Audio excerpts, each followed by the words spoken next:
Hey, how's it going? Whoa. So, this is, this is like the fourth time I've tried to do this, but, at first I thought it was because what I was saying just wasn't gonna, like, make it past the censors or something, but I don't think that's what it was, because, my phone seems to be behaving now that I restarted it twice, and,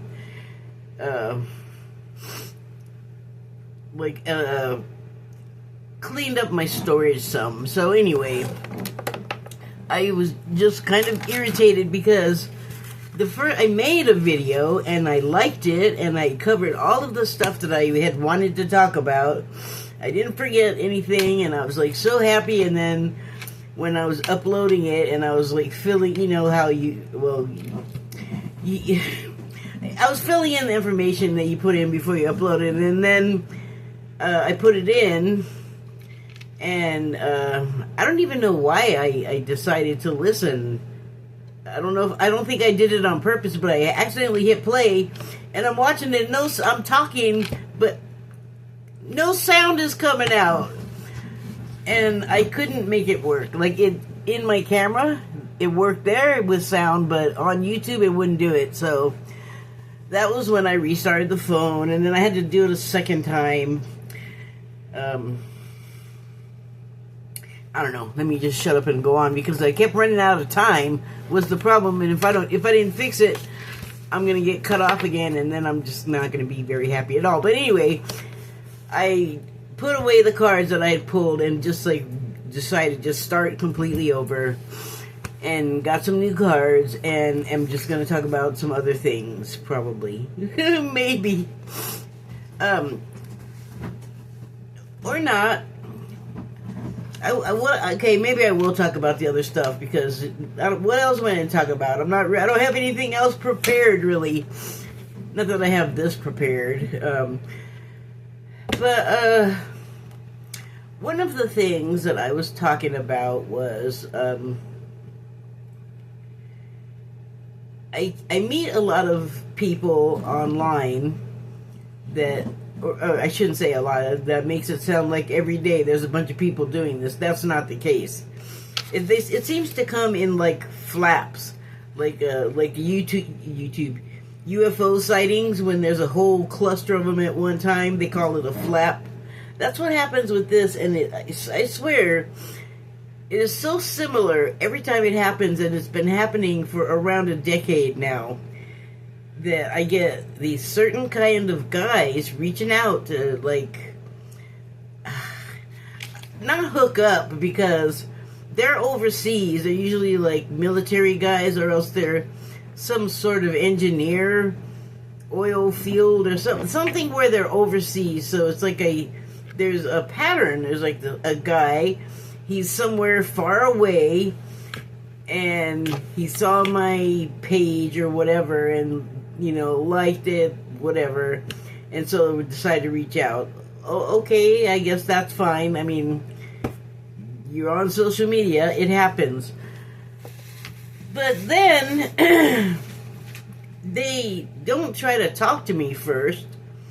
A couple of them have liked some things that I, like, reposted or whatever,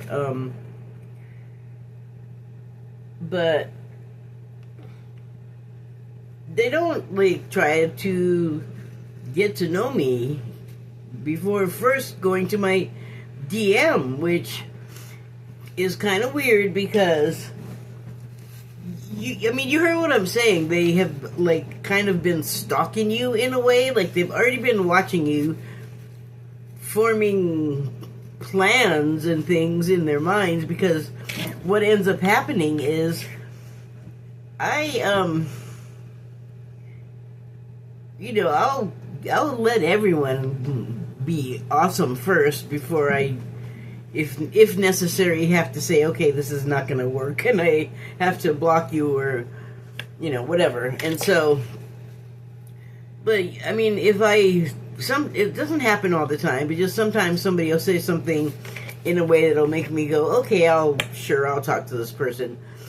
you can tell by the way I just said that how excited I am to do it, which is not much because here's what happens. This person has already been checking you out. You have no idea, usually, or I should say, have had no idea that it was going on, and then there's someone that just wants to, well, I'm talking about Substack now because I'm there and I'm on YouTube and that's it, so they want to subscribe to you or follow you. And then that, in turn, gives them access to your DMs, which, it kind of pisses me off that they do that.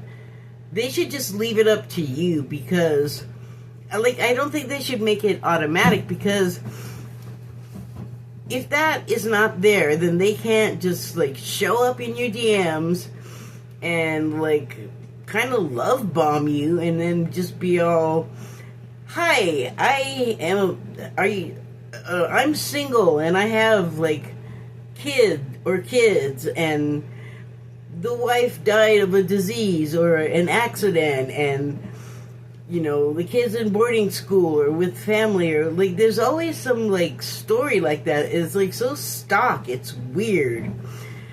And then they're just like, I'm on a peacekeeping mission or I'm on an oil platform in the North Sea. It's just weird.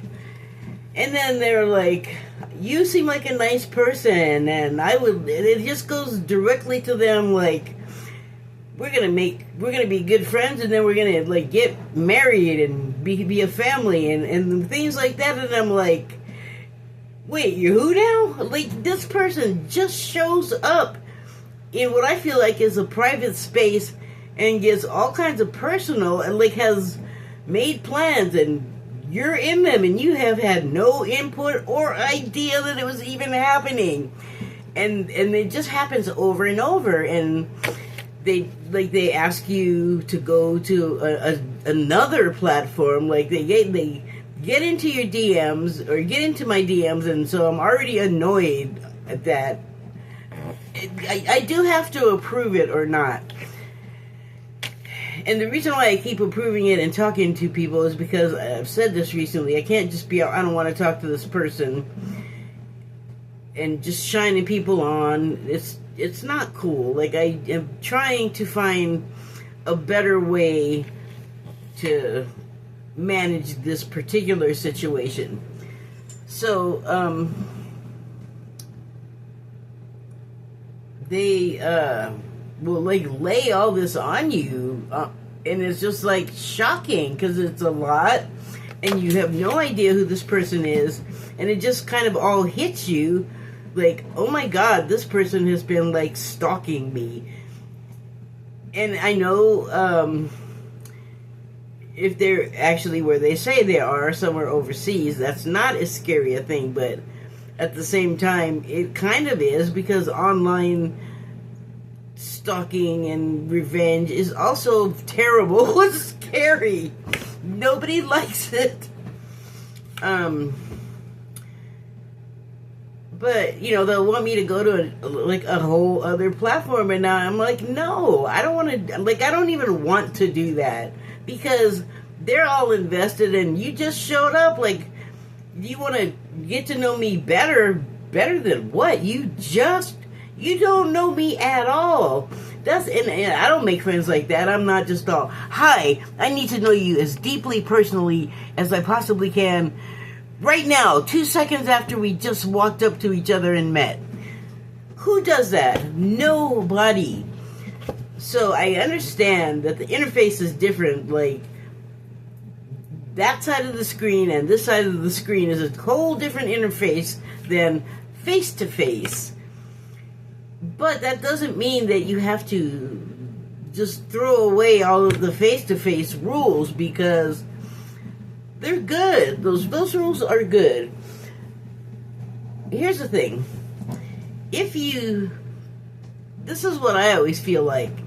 The people showing up in my messaging areas, the way I described, I feel like it's very much like I've walked past somebody on the street, a stranger, and just for a fraction of a second made eye contact, and then go on about my business, and then come home and find the eye contact person, this stranger that I just walked past on a sidewalk, on a public sidewalk. No conversation, no interaction, nothing to do with each other. But because we made eye contact, I get home and find the person kicking back in my damn bedroom on my bed. That's what it feels like. I want people to talk to me first, like a real friendship would be. Like, you wouldn't be getting people. Either it feels like a job interview, and they're just like asking you, like, where are you from? How old are you? Are you married or single? Do you have kids? Like, you're filling out a census form or something. What a turn on! No, not. And that again, they're like, I have something in mind, and I think you're gonna fit the bill. So let me just check my specifications. No.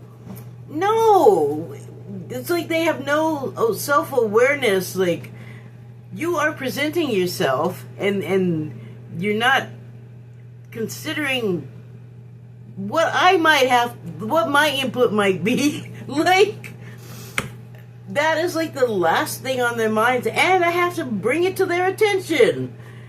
No, that is not attractive. So, and damn, dudes, they just don't want to take no for an answer. I have said no just in the past 2-3 weeks to about 5 different people that asked me some like too soon question in that context I just described, where it's like, no, you are a stranger. That is absolutely not. And they're just not even thinking about it because they're online, so they think they can just, like, drop all etiquette of any kind, and I'm not into it. Like, it's pissing me off. Why do I talk to them? I'm not married. I'm single. I don't have kids. There you go. That means I'm here with the cat, so I live in a town where I'm not, like, fishing for sympathy here at all. I have a couple of someones that I know from California, but they don't live nearby, and adults don't have time. They have families, they have jobs. I don't have those things, so I'm just, like, not even on the same planet in a lot of ways as those people. So I don't get to hang out. I've been here since, sorry about whistling like that. I've been here, like, in this complex, since 2004, and I don't have, like, friends at all. Like, there's people that have been here the whole time, and if anything, even though, like, nothing has happened, I'm like everybody's the enemy here, and I'm like, I don't even talk to these people. I'm in my house, I'm doing my own thing. They know each other, they all have kids. It's like, I don't even want to hang out with them. They're, like, really kind of, they're, I was going to say, like, I'm not trying to say nothing about them, and then I was going to say they're kind of cliquish, but I am saying something about them, which is saying more about me. I'll get to that in a minute, but of course they're going to hang out with each other. They have kids. They're all from this area. They likely went to school together. So I'm not upset about it. It's just the fact, and it just so happens I would like to have that. I would like to have friends that I could talk to regularly and hang out with, like, here in the room with me, but the older I get, just over the whole time, there's always a reason. Like, once we were all not, like, where I was from at home in LA, a bunch of teenagers running around getting drunk and getting high and being stupid. Everybody grew up, went to work for real. Like, we had jobs, of course, but when you start settling down and getting a family, like, you get serious about your job. Like, you have to do something that can support, like, you and several other people, and you want a better than decent living situation. So there goes people's free time, you know. So it is what it is, but it doesn't. Just because I know that doesn't mean I don't still want to talk to people. So there's online, but again, online, I just explained just one thing that happens to me online. And it's not the worst thing ever. I mean, I'm not getting fleeced for thousands of dollars. That's just not even happening, because I'll just tell them, look, if you start talking to me, because I know there's a 99.9% chance that you could be talking to a scammer. So I just let them know, like, if you're thinking about asking for money, I don't have enough every month for myself, so I damn sure don't have anything to give to you. I just make that clear, but usually it doesn't even get to that point. That used to happen early on when I was online, because people just thought I was the biggest sucker, but I was already aware of scams before I ever got online. I mean, they're not new. So, anyway, what the hell was I talking about? Well, yeah, anyway, I got online, and that's, you know, a lot of people have a great time online and find community and all of that. I just find not as many of that in particular interface.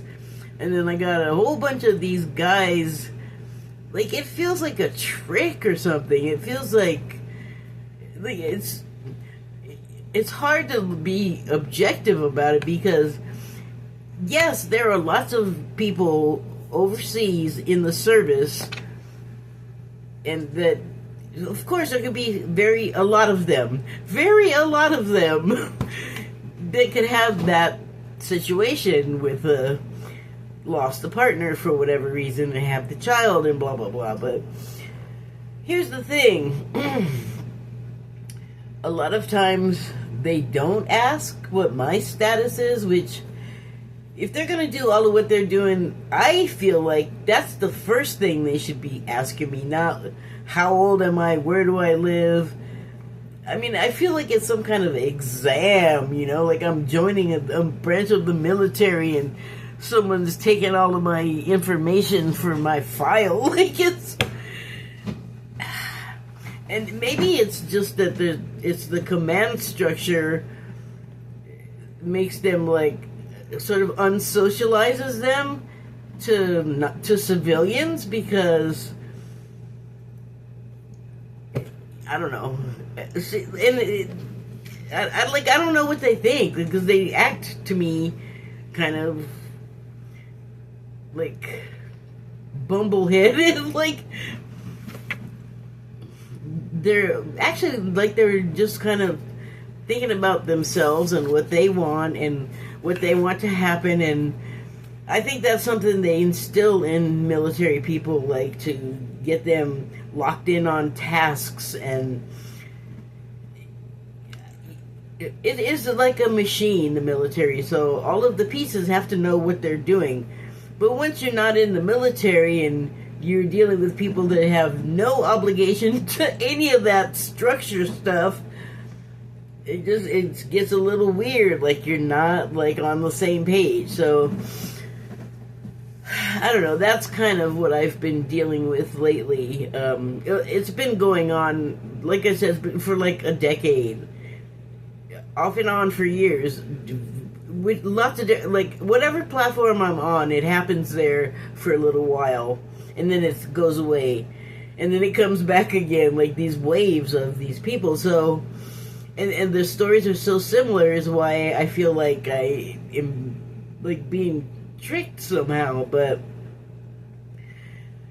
I suppose they could be sincere. It doesn't matter. I'm not interested. I am not offended by the way that they're approaching me, because I want them to, and I'm disappointed in the way they're doing it. I don't want people approaching me right now, and I wish that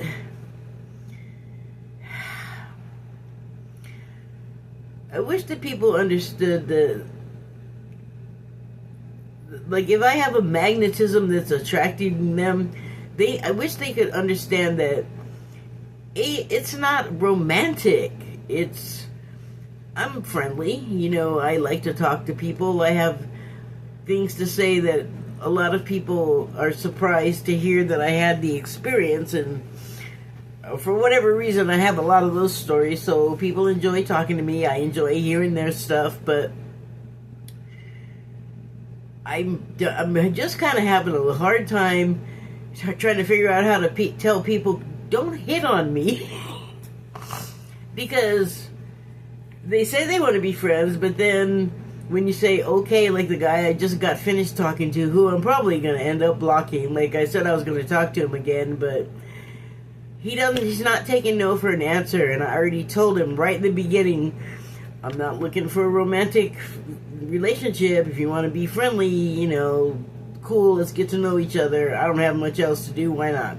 Well, I didn't put it in I don't have much else to do, because that would be kind of insulting, I think. And I don't want to do that. But, twice, right before signing off, he had to say that he feels so sad that he's missing his person from before, and he just doesn't, we just met, but he can already tell he really likes me, which, okay, you can already tell. I don't like that shit. I can already tell we have a connection. That was yesterday. No, we don't have a connection, stalker. You're imagining that shit. I've been talking to you for like 2 seconds. How the fuck can we have a connection? This guy was just, he wasn't in the service. But he did have some job that was about to take him to like Uganda or something, and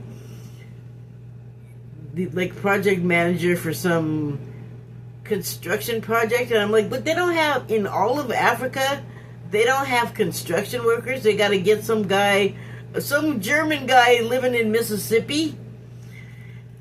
Isn't that weird? Or maybe that's just the vast selection of kooks you can end up with because it's the internet. I don't know. See, here's the thing, though. Like, especially on Substack, I'm focused on getting my writing up in places. And also, I would like people to read it, too. That's not happening a lot, dang it. It's starting to more. Substack has not been easy. It's kind of... I keep moving from platforms because it's like... It starts to become something I'm not enjoying. And every time I move, I think it's going to be easier and better, and that just doesn't end up being the case. So I'm not sure if it's me or the platforms or both, but yeah, it's not easy. Like, I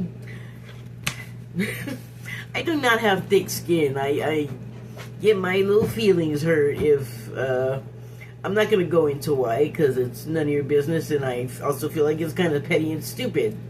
So I don't want to tell you. But,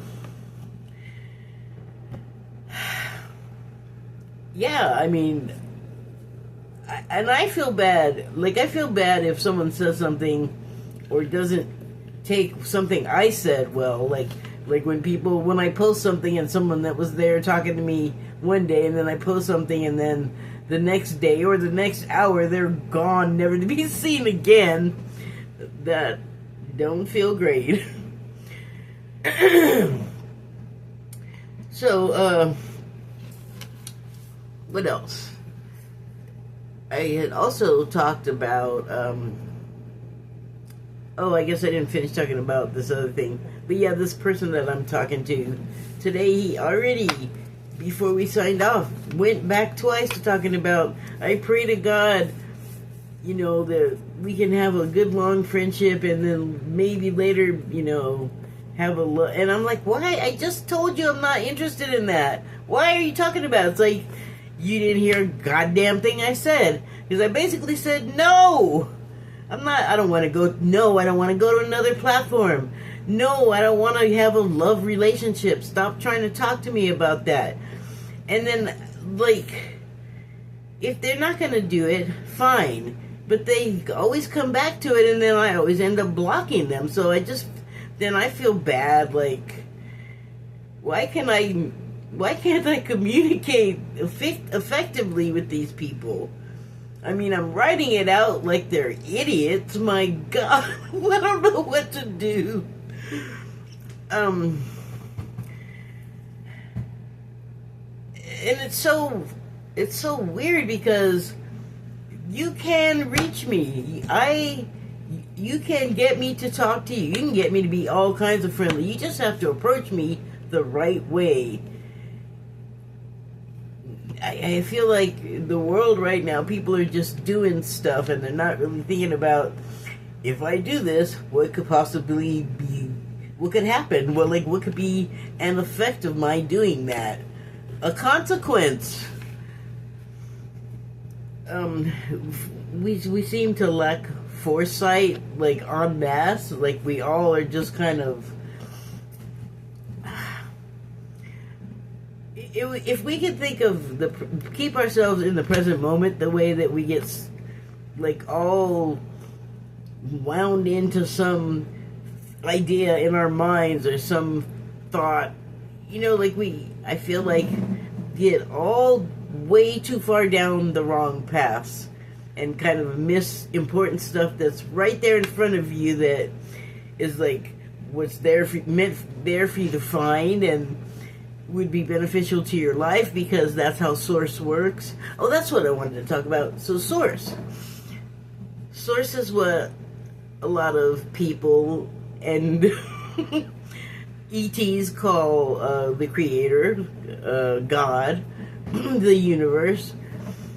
I think Source is good though, because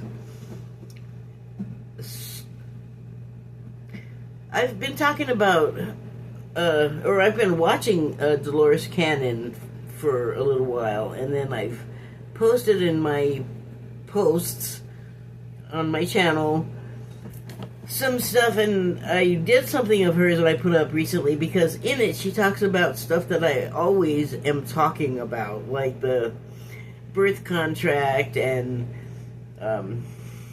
ET stuff, and so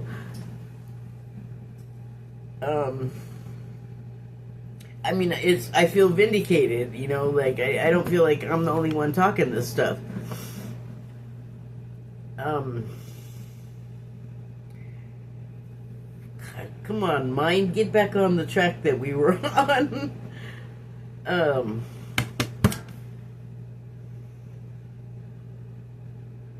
Oh, the Source. So, Dolores Cannon is known for doing hypnotic regressions, and then she'll regress back to a point so far where she ends up talking to this, I forget what she calls it, she has a name for it, but it's sort of like a collective of beings, or a collective of energies that are like souls, that are personalities, that are people. And then, like, there'll be, like, however many of them in the angelic realm, and then one of them is sort of like the voice for that whole collective group.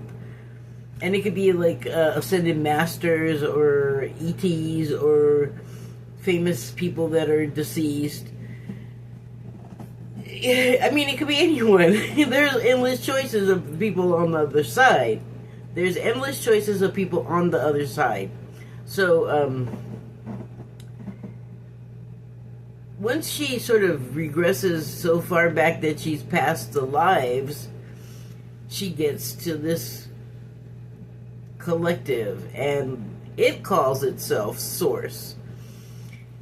And the thing about it is that it's the creator, and everything comes from it. And I've been thinking of it in terms of it being source material, because it is source material. Like, literally, the most literal depiction of source material would be this, because it is the source of all, right? And it does have an intelligence that we Homo sapiens cannot directly access. Like, we just are not equipped for it. Literally, we don't have the technology, we don't have the hardware. So we get close to it with sort of lesser versions of itself in the angelic realm, or, you know, through people that channel from the other side to here. But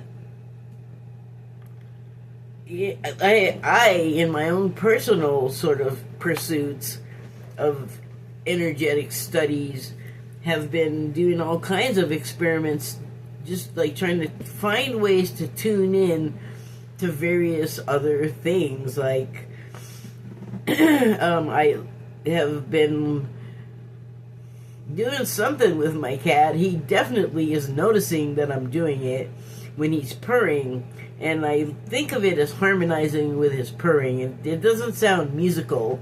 For me, there isn't a sound. So it's generated from, like, in here, and I guess it's electromagnetic or whatever.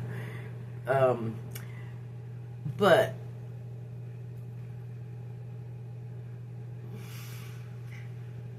with our consciousness, which is a force all of its own magnitude, it's kind of crazy, actually. If we take, like, intent and source and the right vibration, then we can, with consciousness added, create reality. And so, for instance, I've been thinking, just as of, like, the past day, about, like, what am I going to even do with this information? Like, I semi-jokingly talk about being able to vibrate my hand through something that we perceive as solid. But really, what would be more useful is if I could learn how to use it to heal. So, I have been trying to learn how to do that. Like, I know that you have to be able to tune into, like, pain. Like, we can tune into emotions pretty easily, right? And so it's like another level deeper that you would need to be able to perceive and penetrate. So I'm just working my way through all of these layers, trying to get a feel for everything, because eventually I think it would be good to learn how to use it to heal. Like, when I was a kid, I was having a sleepover at this friend's house, and his mom was there, of course, and so we were, well, I'm 2 years older than him, so we were like 15 and 17.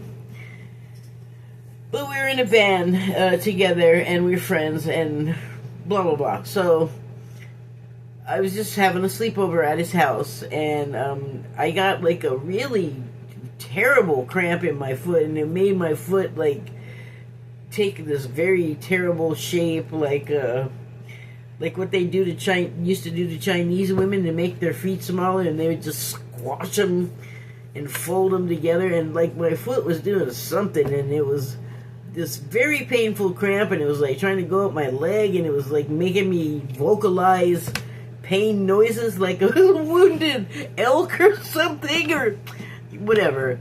I was, like, well, like 17, so I wasn't, like, heavy or anything. I'm just, but I remember that the sounds coming out of me were not, like, ow or ouch, you know. It was like, it was deep pain, I guess.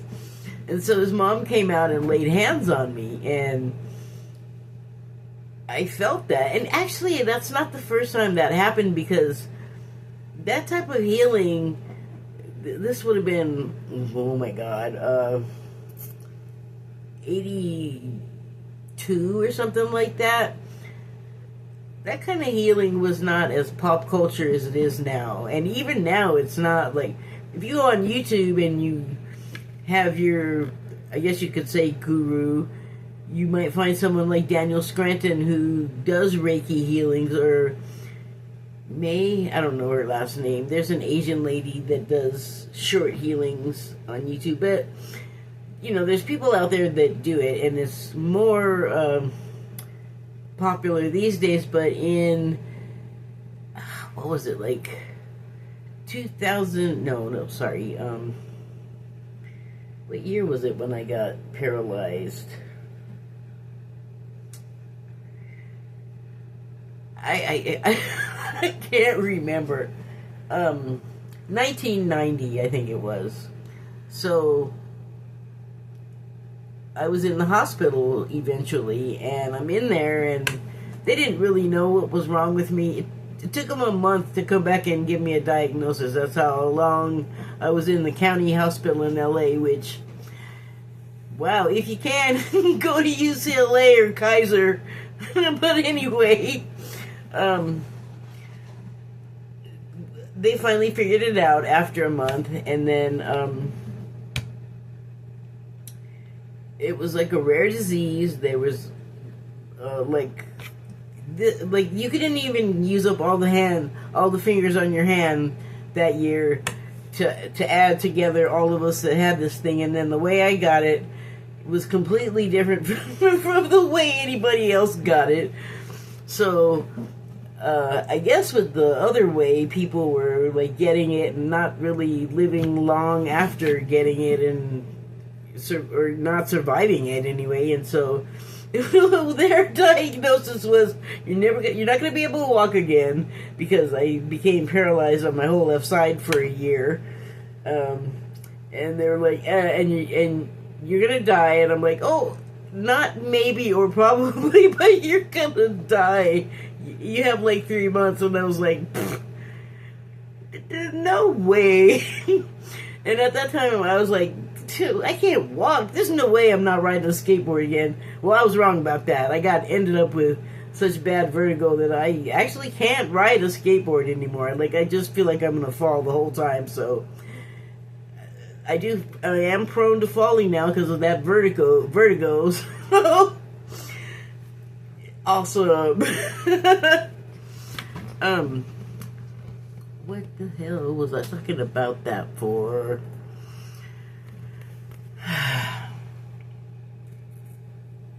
Why was I talking about that?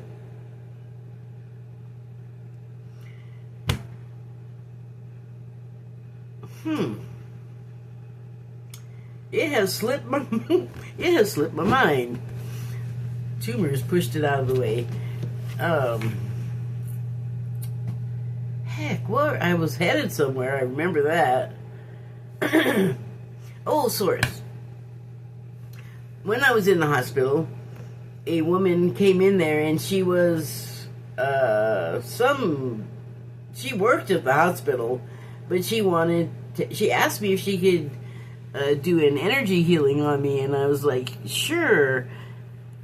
I only had the vaguest idea of what she meant. Like, I don't think I'd ever heard of it before, but when she said it, I pretty much knew what she meant, and then she described it, and it was basically that she sort of held her hands over, like, affected areas on me, but didn't actually touch me. And she's like, can I do that? It doesn't hurt, and like, she just gave me these reassurances, and I was like, yeah, go ahead. What can it hurt, right? Because the doctors clearly, like, I knew with that terrible diagnosis that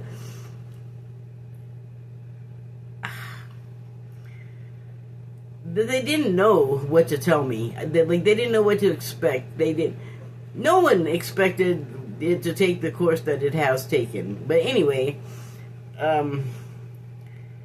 I said, sure, you can go ahead and do it. So she did a healing on me, and one of the symptoms, the main symptom, was that having 4 extra things in my brain was painful and gave me headaches so bad that there was no, like, going to sleep.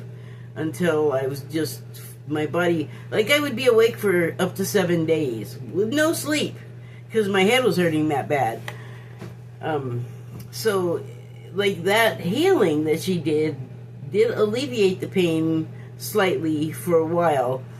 Would have been better if I would have had a room to myself instead of sharing it with like 5 other people, and they all had gallstones, and so they were always screaming and yelling in pain. It just was not restful in there, and I needed that screaming and yelling with my head about to just snap in half or whatever it was doing. So, yeah. When she was doing that healing, though, and she was tuning in, whatever she did to alleviate the pain, whatever she did that alleviated the pain, that came from source. Like that energy, like maybe she generated it or wielded it or whatever, but the part of it that like worked on my headache, she used her abilities to tune into that and grab like a piece of it to lay on me. Like, like I know that's a terrible description. Shame on you, word lady, that's bad. I'm getting a fever. Yes, I still have the stupid COVID. Okay, so I did pull some cards, and I'm just going to start with the Body Oracle card that I pulled. It's funny because, oh, sorry, I'm having a little pain. It's the skin. That is the card. Those are skin cells right there. And the subtitle is Discern. Oh, skin in Spanish is La Piel. That's the translation there. I'm not sure about the pronunciation, but it looks like piel. Peel. You're peeling. Your skin does peel, doesn't it? Anyway, the subtitle says, relate to others without losing yourself.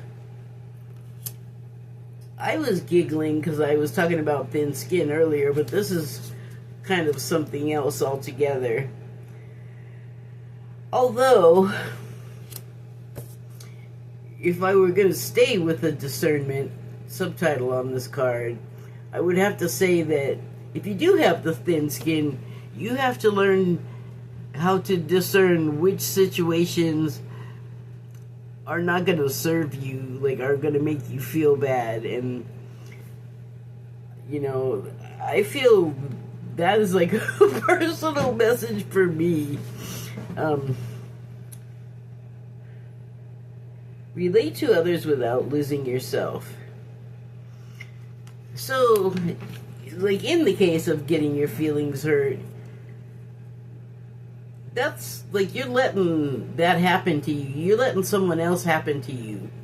And so, I mean, your skin can be a micron thin and you could still deflect things that are no good for you if you know they're coming, if you're able to discern from the vibration approaching you or the emotions washing off of somebody that is going to burn my skin, then you remove yourself from the situation.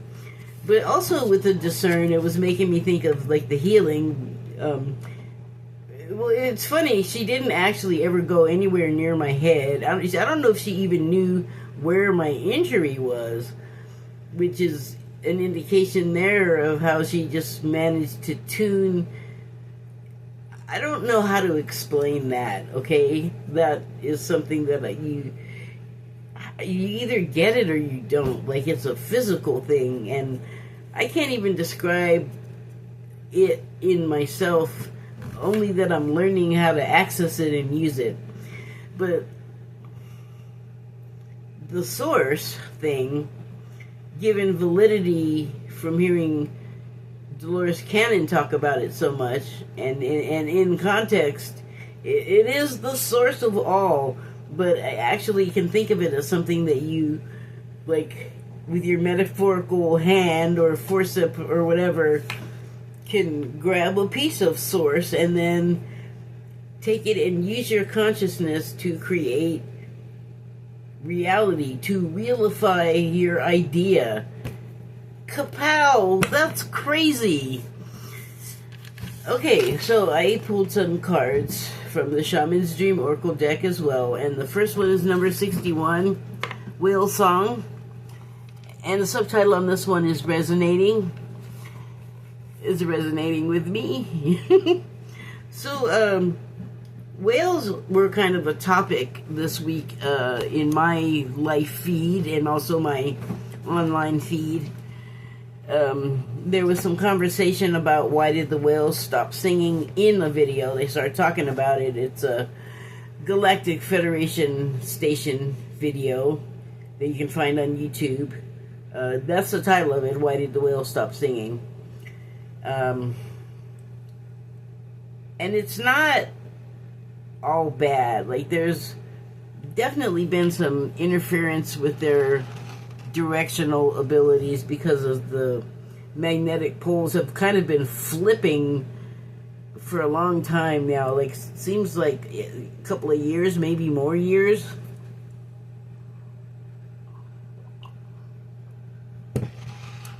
But there's an instability. Like, they can't, that's part of it, but that's not like entirely why they're not singing. That has to do more with their contribution to a build-up to something else that all of our consciousnesses on this planet, animal, vegetable, or mineral, are a part of. Like, it's a process that everything, not just this planet, our universe, our galaxy, like everything in here, in our wash tub or whatever, is going through this shift. And so, I think they're cetaceans, whales, and dolphins. Their species, they have a contribution here on the planet as far as, I mean, they even affect us, we who don't live in the water, you know, like all the time. I don't just mean beach people, I mean, we're not fish. But, I've talked about this in I was just kind of like,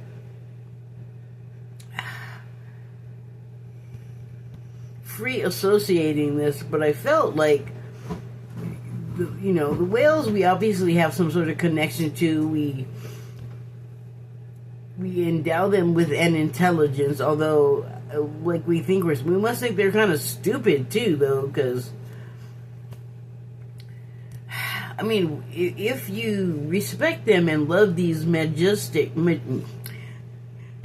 if you love these majestic creatures, why are you dumping crap in their habitat? Why aren't you being a better friend to them?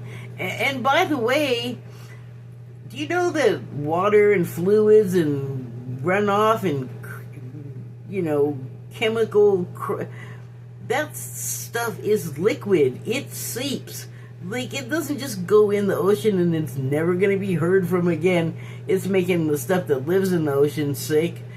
We got radioactive shrimp this week.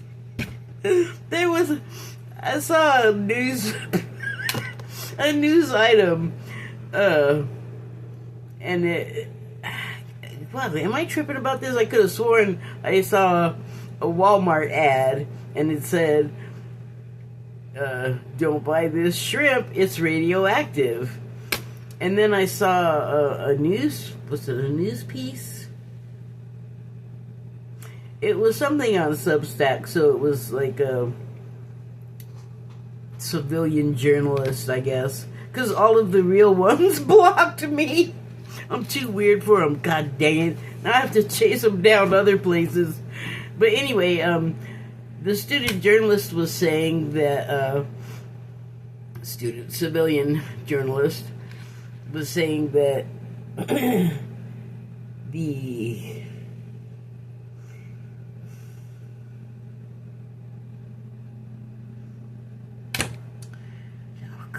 lost track of it again.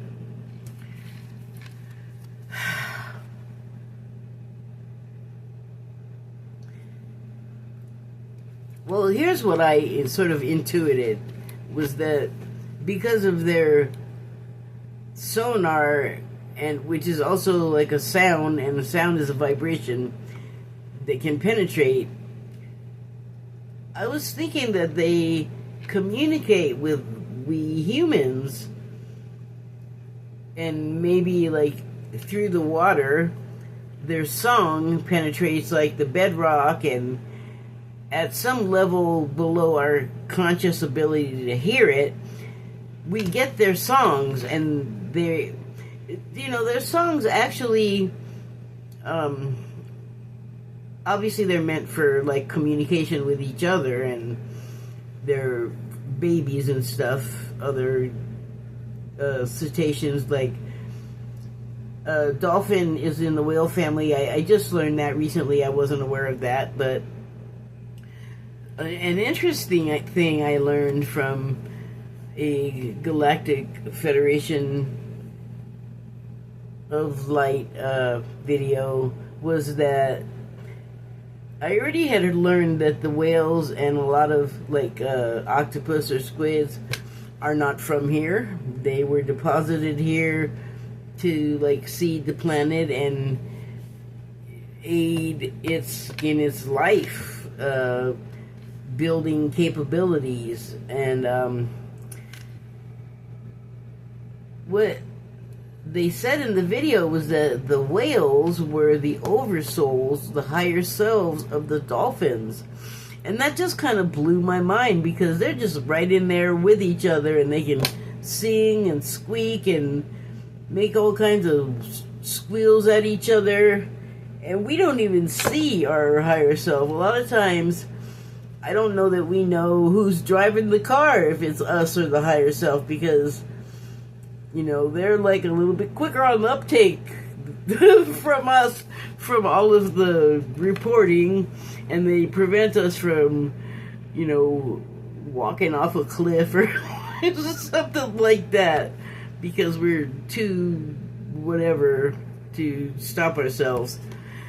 I don't know. I wish I could remember what the hell I was going to say about the dolphins, though, because, or the whales, because I know it was important. But they are here to impart wisdom to us, so it might not be through like word, but example instead. And all of the animals show us examples all of the time, but we filter it through our humanity, so it, like, I think messes up the whole message, because we're not sea creatures. We don't even consider them very much. Like I was saying, we mess up the ocean, the habitat where they all live, but we forget that that's not like detached from the rest of the world, and it's not a swimming pool sealed in concrete. Like whatever goes in just floats right back into the soil, so, or, you know, evaporates into the air, or what, you know, whatever it is. Plastic particles. So yeah, we're not very good friends to them, and they came all this way from somewhere out in space to help our world. Shame on us. They don't deserve it, the way we treat them. Oh my god, and we hunted the poor things. What is wrong with us? But that's what I mean. We, like what I was saying before, we don't perceive things. Like, as humans, we're just kind of like heads up our butts. Okay, so the next card is number 23, Fortune's Wheel. Subtitle is Luck and Right Timing. That's funny. I'm reading a book by Walter Mosley, and I mainly know him because he does the Easy Rollins series. And I'm reading one that is new to me, and when I first started reading Easy, it was in the 50s, so now it's in the 70s, I think 1970. They got somebody, a character in the story staying at a hippie house up the street from the Whiskey A Go Go, which is a place I spent many a night as a patron, but I also played there a bunch of times as a musician before I got sick.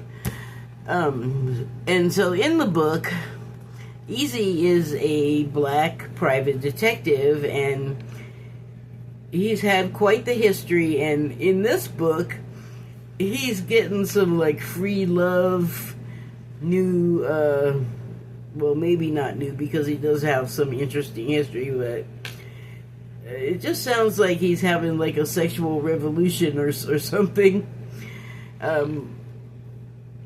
It's just kind of a different Easy than I'm used to. But I think there's a bunch of books I need to catch up in between this one and the last one I read, because stuff happened. But anyway, Easy has this friend, one of his best friends from when he was a child, and they were having a conversation, and Mouse, his friend, Easy's friend, Mouse, said, "Man, you got luck." And Easy said something along the lines of, "Nah, man, I'm unlucky." And he's like, oh, he said, "What, do you mean I'm lucky?" And then he started to, like, enumerate things that weren't, like, such great luck. But he did have, like, a lot of sort of bounty and blessings in his life. Not that he didn't work for it, but for a black dude in that age, that era, to be doing as well as he was doing was kind of remarkable, but not unheard of. Anyway, Easy says to Mouse, "What do you mean I'm lucky?" And he goes, "No, man, you just got a lot of luck. Good luck, bad luck." Well, you know, you can put it all into perspective, right?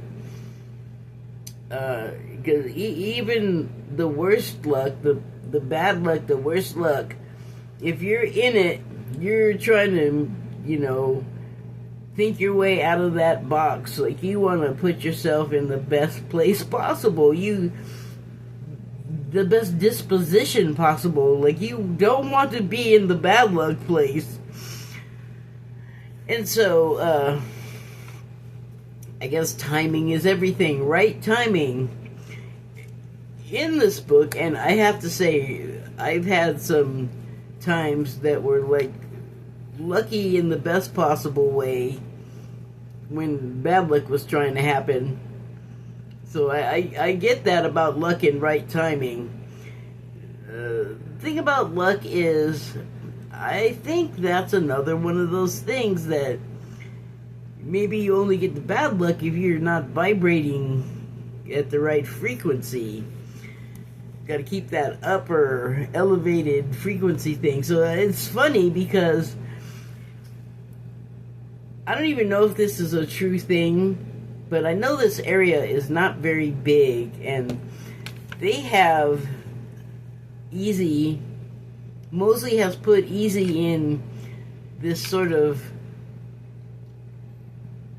writer, actor, artist community out at the beach in California, and it's I believe it's Topanga Canyon, what he said, and what I know of it is not very big, but I by no means saw all of it, that's for sure.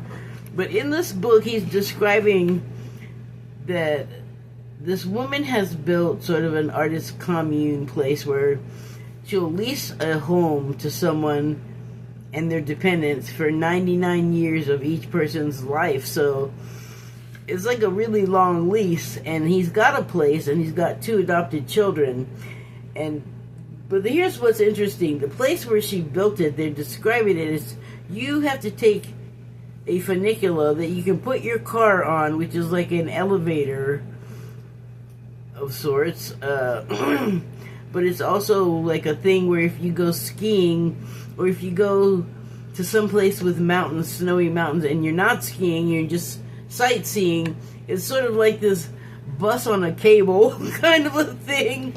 But the funicular they're talking about in this book, the woman that owns the property and put the thing there, I guess, built her artist community on top of what sounds like a rock formation, a very tall pillars type thing that the funicular's attached to. So I'm not sure. I mean, I read it a couple of times. I think I understand it that in this canyony part, in a clearing, this rock thing is sticking up, and they stuck a track on it so you can load your car and people into this thing, and some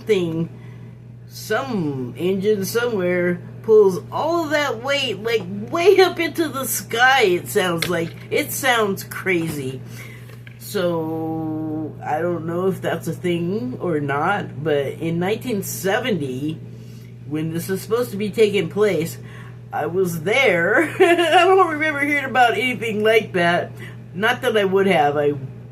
How old was I? 7 years old? Probably. Nobody would have been talking to me about stuff like that. So I don't know if it's real or artistic license, but well, it just sounds like a Shangri-La in the clouds. Sounds very nice. There's like a pool up there and several dwellings, and people are. It's weird. But Easy does have that right luck and that timing and luck and right timing, because he does survive over like the volumes of the books about him. He survives a lot of close shaves, and you know, a lot of what keeps him alive when he's having all this luck, good, bad, and ugly, is like where his heart's at. And he's very like justice oriented. Well, he is a detective, so but not like a police detective, and because like he's a black guy that came up at that time, yeah, he's gonna be like, he's gonna have had some experiences and some perspectives of his own. So you learn about his background when you read the book, and he's like a good guy. He's not like overly dependent on any type of substance. He's honest, although he does take like liberty with the truth on occasion because of his work. He's a private detective, and again, he always ends up in some kind of trouble. But he's got that luck and right timing, like in good. He's got the charm for it because he's just still around and prospering. So yeah, sorry, I'm just going on and on. Fortune's Wheel is the card, and I feel like it's exactly what I was saying, although there's not really a visible prize on this wheel unless you're looking for, looks like a piece of straw, like unless, if that's valuable for you, you might win some. I assume it's a metaphor. Okay, so the next card is number 48, Sky Dancers, Surrender. Surrender.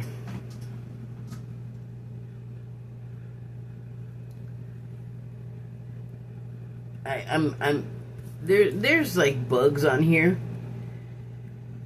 Bug, whatever, and it's like attracted to this I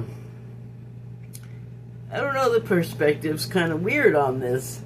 I'm assuming that that's a planet that this bug is sort of standing or floating in front of, attracted by the light. But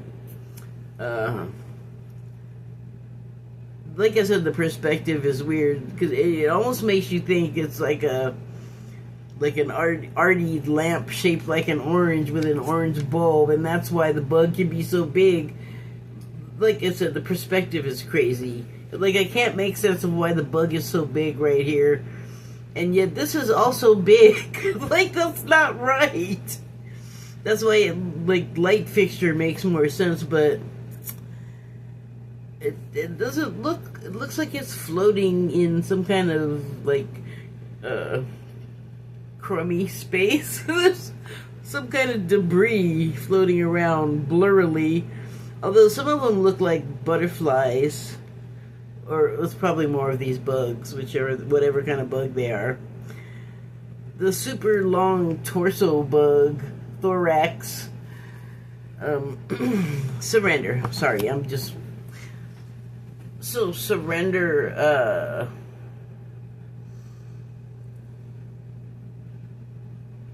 Resistance.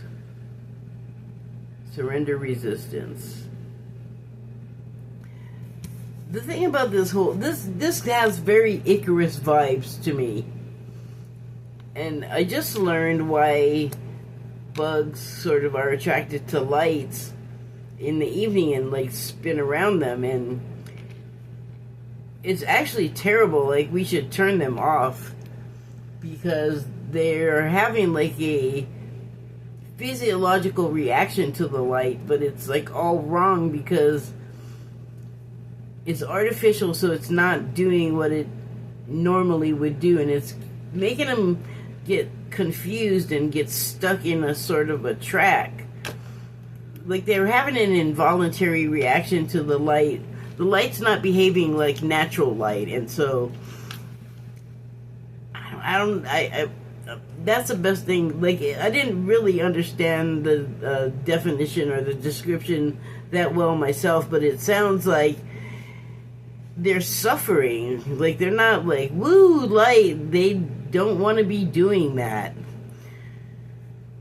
So maybe they need to surrender that instinct to just wildly, do the thing that's harmful to you.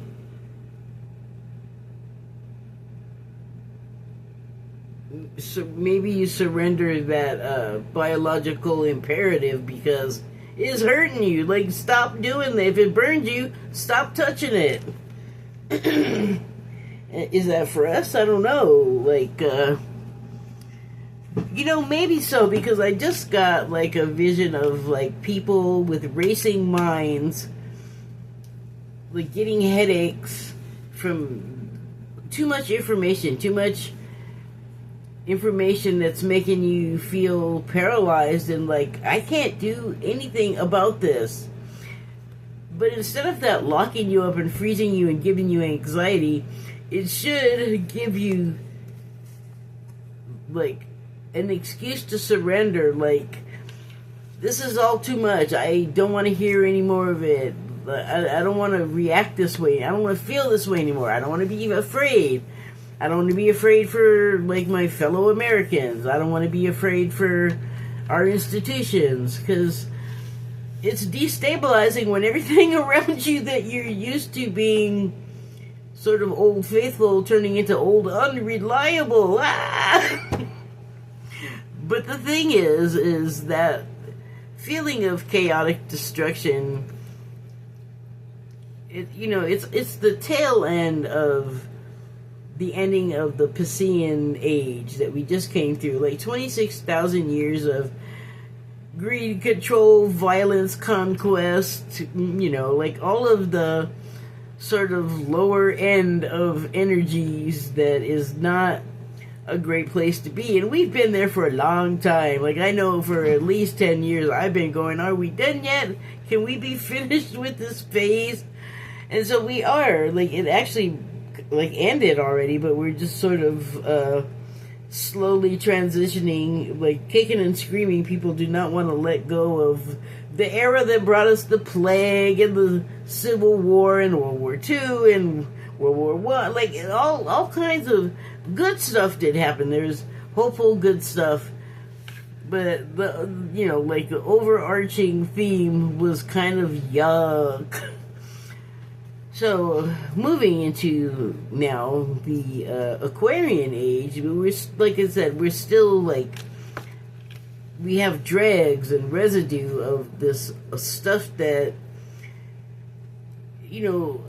older people want to hang on to things that they're used to. Well, everyone does, but when you're older, you've had the thing for longer that got taken away, and so it's like a bigger shock in a way. And because everything's kind of unstable and like structures are not able to hold up their own weight anymore. They're collapsing because of, well, I mean, entropy is like a symptom of a lot of things, and I guess that is exactly what's happening.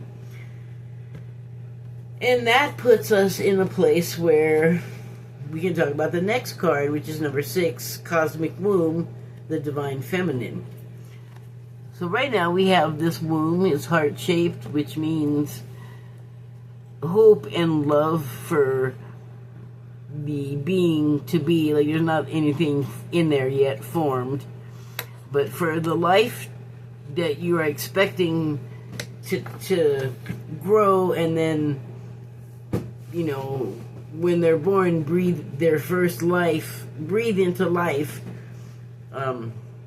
you know that's coming. And so you already, before anything's even happened as the mother, you already have love in your heart. It may be a chemical thing, and I'm not saying, like, it might be something chemical. It is a chemical thing that you feel that way.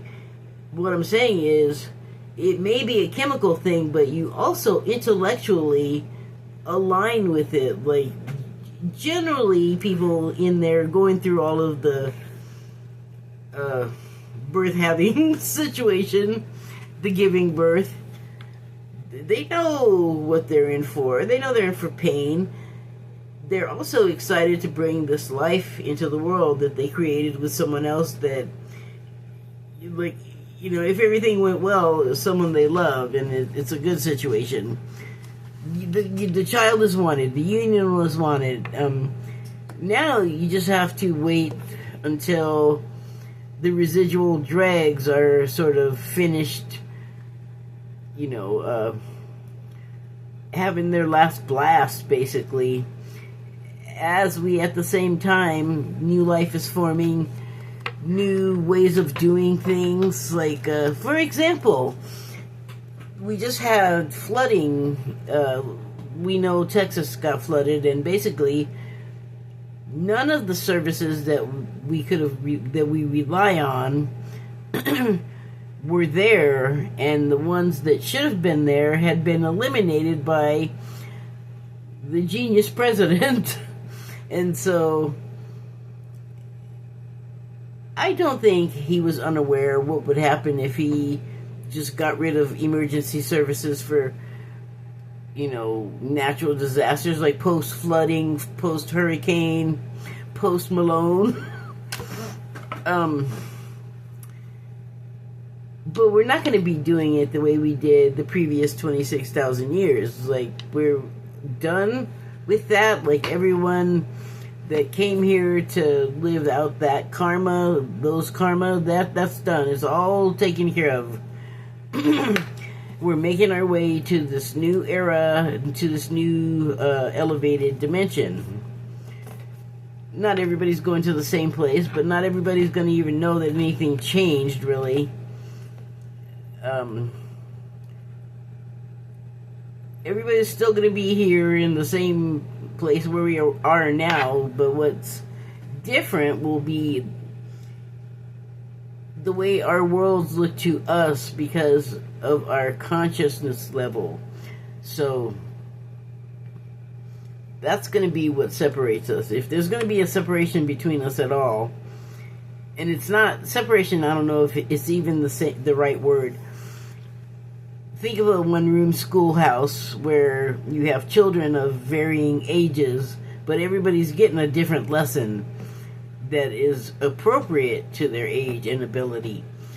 And that's kind of how the awakening works, and there's waves, and so you have, like, advanced people, and then it steps down to, like, the unawakened, but, you know, you have a whole spectrum from just awoken to ascended master or Christ or something like that. And I don't mean like you're going to turn into Jesus Christ. I mean that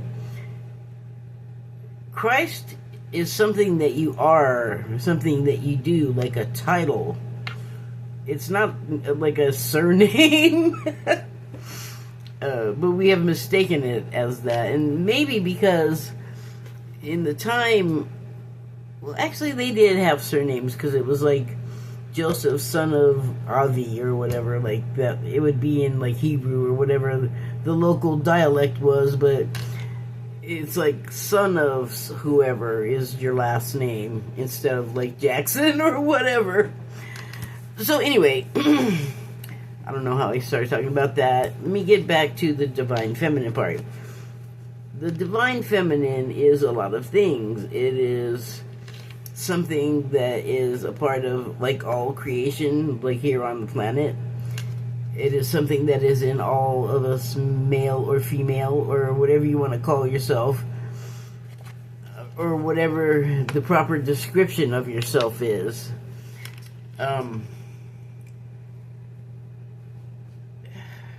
We all have that side to us, like even men, and it doesn't mean that you are like fluffy or gay or anything like that. It's just that to some degree you have a bit of what a female understanding is in relation to the world. Like a side of you that is nurturing, like if you're one of these guys with a wife that's gone and you have a family, children that you have to care for, like you have to come up with something from your depths more than like your whole masculine self. Like you have little kids or babies, like you have to bring something softer and gentler to the table. And that's the kind of thing that I mean by like a male having divine feminine aspects. And then, you know, it works the same way with women. Women, some are masculine, some are more masculine than others without, you know, going for it. Like it just, I guess it just kind of shows up in us in different ways. Like it's not necessarily something physical that you could see, but I'm not saying it couldn't also manifest that way too. It's kind of mysterious. Yeah.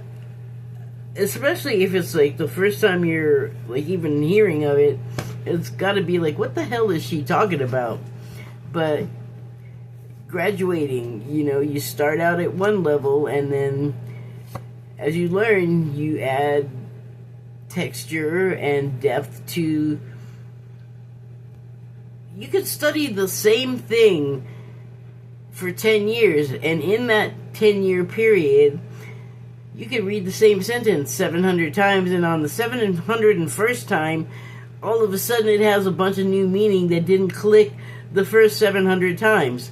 So, in that way, or faster, you don't want it to take forever, whatever you're doing, whatever you're trying to pick up on, because, you know, things are proceeding without you. Like, catch up, little tomato, keep up.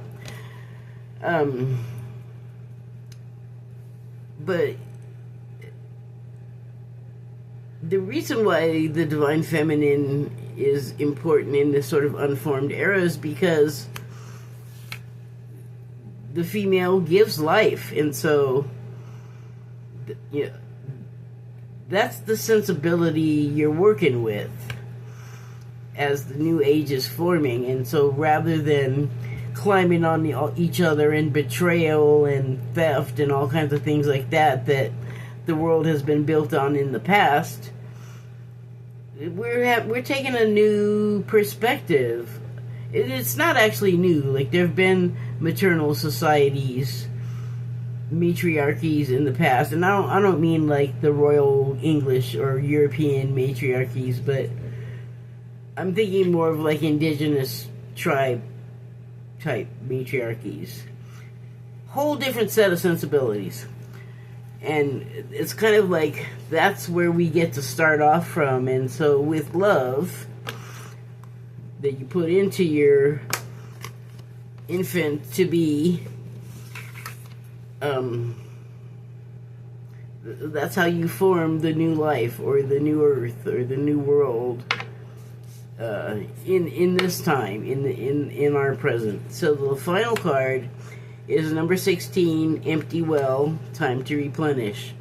Well, that kind of is in keeping with what I was saying, because the thing about the Piscean era was that it was very destructive and violent, and the kind of world where if one family conquered and took over the land and possessions of another family that had been in charge, then